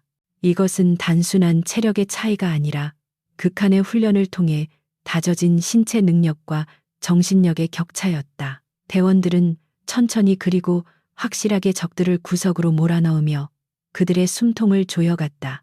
창고 바닥은 깨진 얼음과 핏물로 붉게 물들기 시작했고 비릿한 피 냄새는 냉기의 차가움조차 덮어버릴 정도로 진동하고 있었다. 박철수는 자신의 최정예 부대마저 무너지는 것을 보며 다리에 힘이 풀려 주저앉고 말았다. 그는 자신이 평생 쌓아온 공포의 왕국이 단 하룻밤 만에, 그것도 여자들에게 의해 무너져 내리는 것을 지켜봐야 했다. 이건 꿈이야. 말도 안 돼. 어떻게 인간이 저럴 수가 있어. 그가 중얼거리는 소리는 공허하게 허공을 맴돌았고 그의 곁을 지키던 마지막 경호원들조차 공포에 질려 칼을 떨어뜨리고 있었다. 하지만 한서유는 그들에게 자비를 베풀 생각이 없었다. 그녀는 대원들에게 눈짓으로 신호를 보냈고 대원들은 동시에 달려들어 남은 조직원들을 무자비하게 타격했다. 뼈가 부러지는 소리와 비명이 교향곡처럼 울려 퍼지며 독사파의 저항은 완전히 분쇄되었다. 창고 안은 이제 신음소리조차 잦아들고 무거운 침묵만이 감돌고 있었다. 한서유는 피 묻은 장갑을 벗어던지며 유일하게 멀쩡한 상태로 남아있는 박철수에게 천천히 걸어갔다. 그녀의 군화 발자국 소리는 박철수의 심장을 짓누르는 저승사자의 발소리와도 같았다. 자, 이제 네 차례다. 네가 믿던 부하들도 무기도 다 사라졌어. 남은 건 너와 나, 그리고 네가 저지른 죄값뿐이다. 한서윤의 목소리는 차분했지만 그 안에 담긴 살기는 창고 안의 냉기보다 훨씬 더 차갑고 날카로웠다. 박철수는 뒤로 기어가며 벽에 등을 기댔지만 더 이상 물러설 곳은 없었다. 박철수는 품에서 숨겨두었던 권총을 꺼내들며 최후의 발악을 시도했다. 오지마, 오면 쏜다. 다 죽여버릴 거야. 떨리는 손으로 총구를 겨눴지만 한서유는 눈 하나 깜짝하지 않고 계속해서 걸어왔다. 쏘려면 쏴봐. 하지만 그 총알이 내 몸에 박히기 전에 내 팔이 먼저 부러질 거라는 건 장담하지. 그녀의 자신감 넘치는 태도에 박철수는 압도되어 방아쇠를 당길 엄두조차 내지 못했다. 그는 총을 든 손을 덜덜 떨며 식은땀을 흘렸고 한서윤과의 거리는 점점 좁혀졌다. 이것은 단순한 무력의 대결이 아니라 기세와 정신력의 싸움이었고 승패는 이미 결정나 있었다. 한서윤은 박철수의 코앞까지 다가가 멈춰섰다. 총구는 그녀의 이마를 겨누고 있었지만 그녀의 눈빛은 총구보다 더 깊고 어두운 심연을 담고 있었다. 기회를 줬는데도 못 쏘는군. 겁쟁이. 그녀의 비웃음 섞인 말에 박철수는 이성을 잃고 소리치며 방아쇠를 당기려 했다. 하지만 그 순간 한서윤의 손이 빛의 속도로 움직였다. 타앙 총소리가 울려 퍼졌지만 총알은 천장을 뚫었고 박철수의 손목은 이미 끔찍한 각도로 꺾여 있었다. 아, 고통의 찬 비명과 함께 권총이 바닥에 떨어졌고 한서윤은 그대로 박철수의 멱살을 잡고 들어 올려 벽에 처박았다. 너 같은 쓰레기들은 항상 착각을 하지. 힘이 있으면 뭐든 할 수 있다고. 하지만 진짜 힘은 남을 짓밟는 게 아니라 지켜야 할 것을 지킬 때 나오는 거야. 한서윤은 고통스러워하는 박철수의 얼굴을 똑바로 응시하며 말했다. 그리고 오늘 밤 너는 네가 얼마나 하찮은 존재인지 뼈저리게 느끼게 될 거다. 그녀는 박철수를 바닥에 내던지고는 쓰러져 있는 그를 내려다보며 마지막 명령을 내렸다. 전 대원 잔당 소탕 완료. 목표물 확보. 2단계 종료.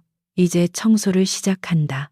그녀의 말에 대원들은 일사불란하게 움직이며 쓰러진 조직원들을 한 곳으로 모으기 시작했다.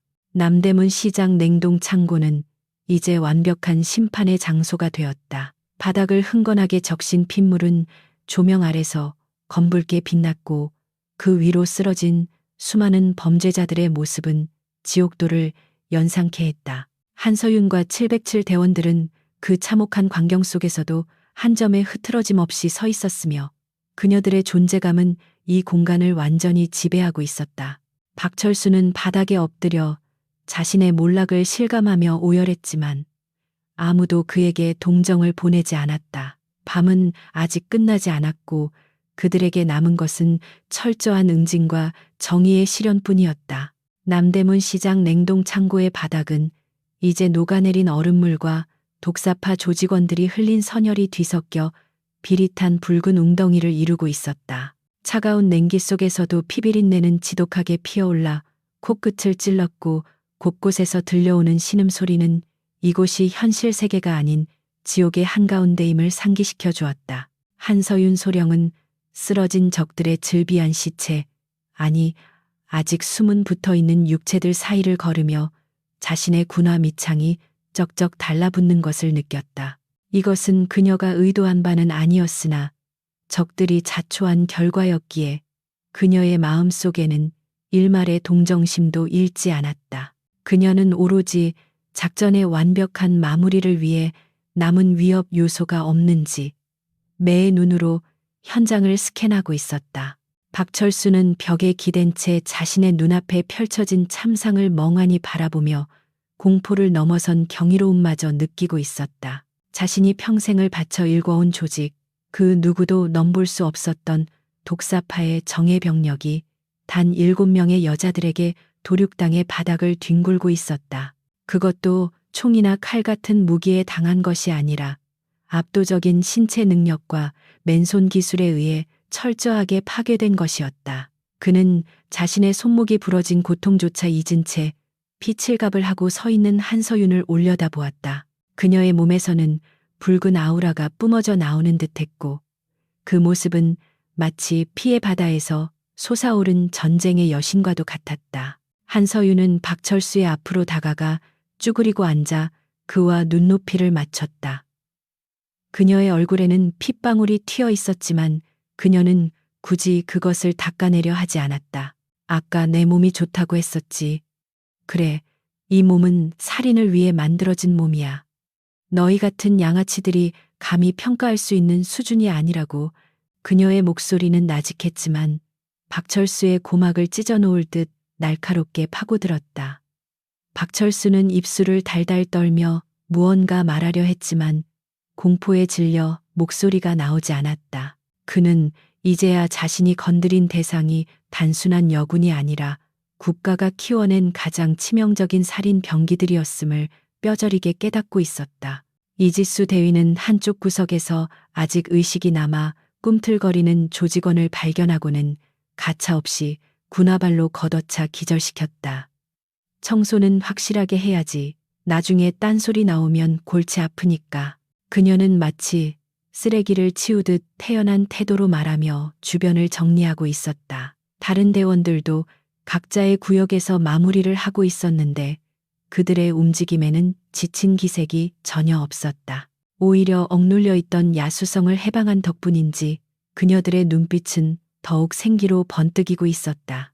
창고 안은 707 대원들이 뿜어내는 살기로 가득 차 있었고 그 압도적인 기세에 눌려 공기조차 무겁게 가라앉아 있었다. 한서윤은 박철수의 멱살을 잡아 일으켜 세우며 그를 창고 중앙으로 끌고 갔다. 자, 똑똑히 봐라. 네가 믿던 힘의 결과가 어떤 건지. 그녀는 그를 붉게 물든 바닥 웅덩이에 처박았다. 박철수는 비명을 지르며 허우적거렸지만 한서윤의 소나귀에서 벗어날 수는 없었다. 얼음장 같은 핏물이 입과 코로 들어오자 그는 죽음의 공포를 느꼈다. 이것은 단순한 폭력이 아니었다. 그것은 오만함에 대한 징벌이자 힘없는 사람들을 괴롭혀온 죄에 대한 대가였다. 한서윤은 그를 다시 들어올리며 차갑게 속삭였다. 이 붉은 바다가 네가 만든 세상이야. 마음에 드나? 박철수는 콜록거리며 핏물을 토해냈고 눈물과 콧물로 범벅이 된 얼굴로 애원했다. 자, 잘못했습니다. 제발 목숨만은. 하지만 한서윤의 표정은 변하지 않았다. 목숨 걱정 마. 죽이지는 않아. 단지 다시는 숟가락조차 들 수 없을 정도로 만들어줄 뿐이지. 그녀의 말은 빈말이 아니었다. 그녀는 박철수의 남은 팔을 잡고 정확한 각도로 힘을 가했다. 우두둑 끔찍한 뼛소리가 다시 한번 울려 퍼졌고 박철수는 비명조차 지르지 못한 채 눈을 까디집고 기절했다. 한서윤은 그를 쓰레기처럼 바닥에 던져버리고는 무심하게 손을 털었다. 창고 안의 상황은 이제 정리 단계로 접어들었다. 707 대원들은 쓰러진 조직원들을 한 곳으로 모아 포박하기 시작했는데 그 과정에서도 저항하려는 자가 있으면 가차없이 응징이 가해졌다. 케이블 타이나 주변에 널린 밧줄을 이용해 그들을 굴비 엮듯 묶어놓자 창고 한가운데에는 거대한 인간 탑이 쌓였다. 그 모습은 기괴하면서도 묘한 장관을 이루었고 바닥에 흥건한 핏물과 어우러져 한 폭의 지옥도를 완성했다. 김하늘 중사는 그 광경을 보며 혀를 찼다.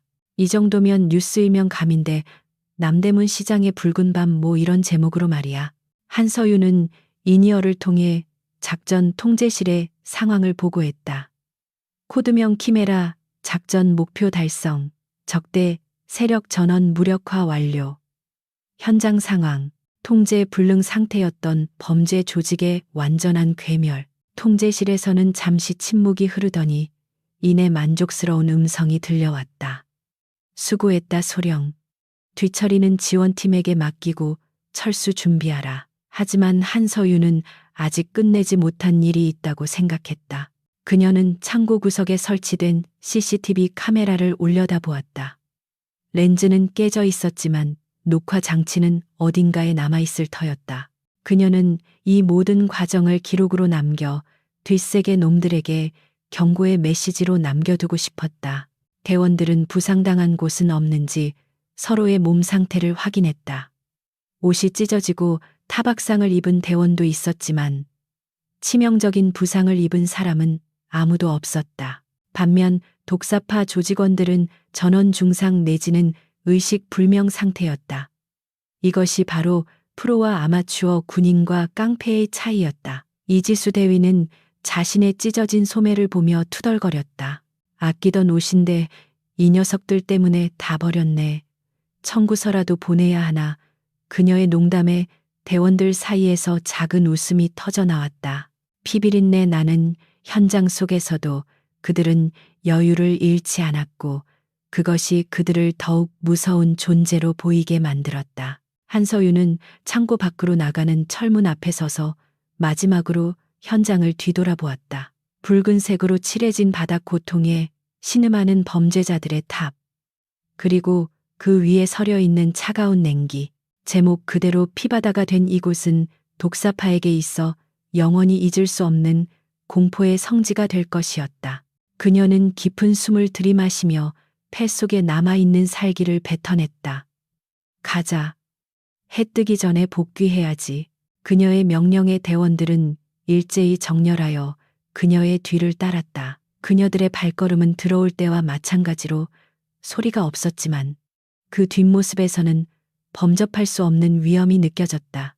그때 기절했던 박철수가 잠시 정신을 차리고 희미한 눈으로 멀어지는 대원들을 바라보았다. 그의 시야는 흐릿했지만 한서윤의 등 뒤에 새겨진 보이지 않는 707이라는 숫자가 불타오르는 것처럼 보였다. 괴물들. 그는 쉰 목소리로 중얼거리며 다시 어둠 속으로 의식을 잃어갔다. 그는 앞으로 평생 동안 악몽에 시달리게 될 것이며 그 꿈속에서 그는 영원히 붉은 피바다 위를 떠다니며 그날 밤의 공포를 되새김질하게 될 운명이었다. 이것은 그가 선택한 길에 대한 가장 잔혹하고도 공정한 대가였다. 창고 밖으로 나오자 시장의 셔터 틈새로 희미한 새벽빛이 스며들고 있었다. 밤새도록 격렬했던 전투의 소음은 사라지고 시장은 다시 고요한 침묵에 잠겨 있었다. 하지만 공기 중에는 여전히 긴장감이 감돌고 있었고 셔터 너머에서는 경찰 사이렌 소리가 희미하게 들려오기 시작했다. 군의 뒷수습팀과 경찰 특공대가 도착하고 있는 것이었다. 한서윤은 재킷에 깃을 세우며 차가운 새벽 공기를 맞았다. 그녀의 얼굴에 묻은 피는 말라붙어 있었지만 그녀의 눈빛은 밤새 벼려진 칼날처럼 더욱 맑고 날카롭게 빛나고 있었다. 이지수 대위가 한서윤의 곁으로 다가와 물었다. 소령님 오늘 아침 메뉴는 뭡니까? 운동을 좀 했더니 배가 고픕니다. 그 질문은 방금 전까지 사람을 반쯤 죽여놓은 사람의 입에서 나올 말이라고는 믿기지 않을 정도로 평범했다. 한서윤은 피식 웃으며 대답했다. 순대국밥, 어때 붉은 국물로. 그녀의 농담에 대원들은 일제히 폭소를 터뜨렸다. 그녀들에게 있어 전장은 일상이었고 살인은 업무의 일환이었다. 그들은 이 비현실적인 상황을 일상으로 받아들이며 스스로의 정신을 지키고 있는 것일지도 몰랐다. 지원팀 차량이 시장 입구에 도착하고 검은색 승합차에서 정장을 입은 요원들이 내려 현장을 통제하기 시작했다. 그들은 창고 안의 참상을 보고 잠시 멈칫했지만 이내 프로답게 상황을 수습해 나갔다. 한서윤은 인계 절차를 마치고 대원들과 함께 준비된 차량에 탑승했다. 차 문이 닫히고 그녀는 비로소 긴장을 풀고 좌석 깊숙이 몸을 묻었다. 창밖으로 스쳐 지나가는 서울의 풍경은 평화로워 보였지만 그녀는 알고 있었다. 이 평화가 누군가의 피와 땀 그리고 보이지 않는 희생 위에서 지켜지고 있다는 사실을. 차량은 남대문 시장을 빠져나가 강변북로를 향해 달렸다. 한서윤은 차창에 비친 자신의 얼굴을 바라보았다. 화장은 지워지고 피 얼룩이 묻어 있었지만 그 얼굴은 그 어느 때보다도 군인다워 보였다. 군인 맞는데 어쩔래. 그녀는 아까 했던 말을 속으로 되뇌며 씁쓸한 미소를 지었다. 세상 사람들은 그녀들의 존재를 모르거나 혹은 오해하고 있을지 모르지만 상관없었다. 그녀들은 그림자 속에서 묵묵히 자신의 임무를 수행할 뿐이었고 그것으로 충분했다. 오늘 밤의 피바다는 내일 아침이면 깨끗하게 치워지겠지만 그날 밤의 기억은 독사파 놈들의 뼛속 깊이 새겨져 다시는 고개를 들지 못하게 할 것이었다. 새벽의 여명이 밝아오면서 붉은 태양이 지평선 너머로 솟아오르기 시작했다. 그 붉은 빛은 창고 안의 피바다와 묘하게 겹쳐 보였지만 그 의미는 전혀 달랐다. 창고 안의 붉은색이 죽음과 파괴를 상징했다면 떠오르는 태양의 붉은색은 새로운 시작과 정의의 실현을 의미했다. 한서윤은 눈을 감고 잠시 휴식을 취했다. 그녀의 머릿속에서는 이미 다음 작전, 다음 훈련에 대한 구상이 떠오르고 있었다. 그녀에게 멈춤이란 없었다. 그녀는 대한민국 707 특수임무단의 대원이었고 그녀의 전쟁은 영원히 계속될 것이기 때문이었다. 검은색 승합차는 아침 햇살이 눈부시게 쏟아지는 강변북로를 미끄러지듯 달리고 있었는데 차 안의 공기는 밖의 활기찬 세상과는 대조적으로 무겁고 차분하게 가라앉아 있었다. 707 대원들은 좌석에 깊숙이 몸을 파묻은 채 밤새 곤두세웠던 신경을 천천히 이완시키며 창밖으로 스쳐 지나가는 서울의 평범한 일상을 바라보고 있었다. 출근길에 오른 수많은 차량과 바쁘게 걸음을 재촉하는 시민들의 모습은 방금 전까지 그들이 겪었던 피비린내, 나는 지옥 또한은 너무나도 다른 세상의 풍경이었다. 하지만 한서윤 소령은 알고 있었다. 이 평화롭고 지루해 보이는 일상이 유지될 수 있는 것은 보이지 않는 곳에서 누군가가 흘린 피와 땀 그리고 헌신이 있기 때문이라는 사실을 말이다. 그녀는 창유리에 비친 자신의 지친 얼굴을 바라보며 군인으로서 짊어져야 할 숙명의 무게를 다시 한번 실감했다. 부대 정문에 들어서자 위병들이 절도 있는 자세로 경례를 붙였고 차단기가 올라가며 그들을 익숙한 보금자리로 맞아주었다. 성남에 위치한 특수전 사령부의 공기는 도심의 그것과는 달리 차갑고 건조했으며 그 특유의 긴장감은 대원들에게 묘한 안도감을 선물해 주었다. 이곳은 그녀들이 괴물 같은 능력을 숨기지 않아도 되는 유일한 장소였으며 서로의 상처와 고통을 온전히 이해해 줄 수 있는 동료들이 있는 고향과도 같은 곳이었다.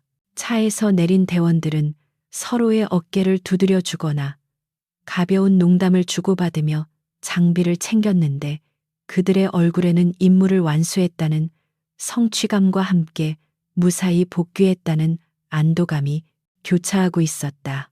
샤워실에서는 뜨거운 물줄기가 쏟아지며 대원들의 몸에 묻은 굳은 피와 먼지를 씻어내고 있었고 배수구로는 붉은 물이 소용돌이치며 사라지고 있었다. 한서윤은 거울 앞에 서서 자신의 몸에 새겨진 흉터들과 멍자국들을 물끄러미 바라보았다. 독사파 두목이 비아냥거리며 내뱉었던 몸이 좋다는 말은 역설적이게도 사실이었는데 그녀의 몸은 단순한 미적 아름다움을 넘어 생존과 살상을 위해 극한으로 단련된 기능적인 예술품에 가까웠기 때문이다. 그녀는 비누 거품으로 손에 묻은 보이지 않는 죄책감까지 씻어내려는 듯 손을 빡빡 문질렀다. 전장에서의 살인은 정당한 임무 수행이었지만 그것이 인간의 영혼에 남기는 생채기는 물로 쉽게 씻겨 내려가지 않는 법이었다. 샤워를 마치고 깨끗한 정복으로 갈아입은 대원들은 다시 완벽한 군인의 모습으로 돌아와 있었는데 젖은 머리카락을 단정하게 빗어 넘기고 베레모를 쓴 그녀들에게서 조금 전이 야수 같은 모습은 찾아볼 수 없었다. 이지수 대위는 로션 냄새를 풍기며 한서윤에게 다가와씩 웃어 보였다. 소령님 개운합니다. 역시 땀 흘린 뒤에는 목욕만 한 게 없지 말입니다.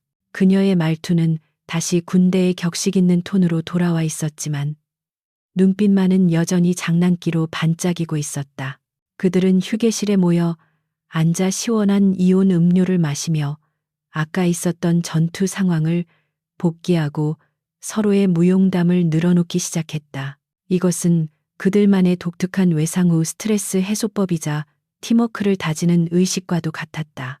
한서윤 소령은 지휘관실에 앉아 작전 보고서를 작성하고 있었는데 모니터 커서가 깜빡일 때마다 그녀의 머릿속에서는 지난 밤의 기억들이 파노라마처럼 스쳐 지나갔다. 작전명 키메라적 세력 완전 제압, 아군 피해, 경미 민간인 피해, 없음, 건조하고 딱딱한 문장들로 요약된 보고서는 그날 밤에 처절했던 사투와 공포, 그리고 승리의 짜릿함을 온전히 담아내지 못하고 있었다. 하지만 그것으로 충분했다. 군인의 명예는 화려한 문장이나 대중의 환호 속에 있는 것이 아니라 묵묵히 수행한 임무의 결과와 조국의 안녕 속에 존재하는 것이었기 때문이다. 그녀는 전송 버튼을 누르며 길었던 밤에 마침표를 찍었다. 며칠 후 남대문 시장 일대에는 기이한 소문이 돌기 시작했는데 그것은 붉은 밤의 전설에 관한 이야기였다. 시장 상인들은 독사파가 하룻밤 사이에 증발해버린 사건에 대해 수군거렸고 어둠의 세계에서는 시장에는 귀신이 산다거나 정부에서 키우는 비밀 암살 부대가 다녀갔다는 식의 괴담이 퍼져나갔다. 그 소문의 진실을 아는 사람은 아무도 없었지만 확실한 것은 그날 이후로 그 어떤 범죄 조직도 감히 남대문 시장에 얼씬거리지 못하게 되었다는 점이었다. 상인들은 다시 안심하고 장사를 할 수 있게 되었고 시장은 예전의 활기를 되찾았다. 707 대원들이 남기고 간 것은 공포가 아니라 그 공포를 통해 지켜낸 평화였다. 한서윤은 비번인 주말 오후 사복 차림으로 남대문 시장을 다시 찾았다. 그녀는 트렌치코트 깃을 세우고 선글라스를 낀 채 자신이 피칠갑을 하고 싸웠던 그 거리를 천천히 걸었다. 깨끗하게 치워진 거리에는 관광객들의 웃음소리와 호떡 굽는 냄새가 가득했고 그 어디에서도 그날 밤의 참혹한 흔적은 찾아볼 수 없었다. 그녀는 떡볶이 가판대 앞에 서서 어묵 국물을 마시며 평화롭게 웃고 있는 사람들을 바라보았다. 누군가는 그녀의 곁을 지나치며 힐끔거렸지만 아무도 그녀가 이 평화를 지켜낸 주인공이라는 사실을 알지 못했다. 그녀는 그 익명성이야말로 특수부대원에게 주어진 최고의 훈장이라고 생각했다. 그때 건장한 체격의 남자 몇 명이 지나가며 한서윤을 위아래로 훑어보고는 자기들끼리 쑥덕거렸다. 와, 저 여자 몸매 보소. 운동 좀 했나 본데. 그들의 말은 며칠 전 독사파 놈들이 했던 말과 비슷했지만 한서윤은 이번에는 화를 내거나 살기를 드러내지 않았다. 대신 그녀는 선글라스 너머로 희미한 미소를 지으며 속으로 중얼거렸다. 그래, 아주 잘 알지. 이 몸이 어떤 몸인지 궁금하면 덤벼보든가. 물론 그들은 그저 지나가는 행인일 뿐이었고 한서윤은 더 이상 그들에게 관심을 두지 않고 어묵꼬치를 내려놓았다. 그녀에게 있어 힘이란 과시하는 것이 아니라 필요할 때를 위해 감추어두는 칼날과 같은 것이었다. 시장을 빠져나오는 한서윤의 발걸음은 그 어느 때보다 가볍고 당당했다. 도심의 빌딩 숲 사이로 붉은 노을이 지고 있었고 그녀의 그림자는 길게 늘어져 거리를 덮었다. 그녀는 자신이 선택한 이 길이 비록 고독하고 험난할지라도 결코 후회하지 않을 것임을 확신했다. 그녀는 대한민국 육군 특수전 사령부 707 특수임무단 100호 부대의 호랑이였으며 세상이 잠들 때 깨어나 어둠을 찢고 빛을 지키는 수호자였다. 군인 맞는데 어쩔래 그 질문에 대한 대답은 이제 그녀의 존재 자체로 증명되고 있었다. 그녀는 옷깃을 여미며 인파 속으로 사라졌지만 그녀의 눈빛만은 언제나 깨어있는 맹수처럼 빛나고 있었다.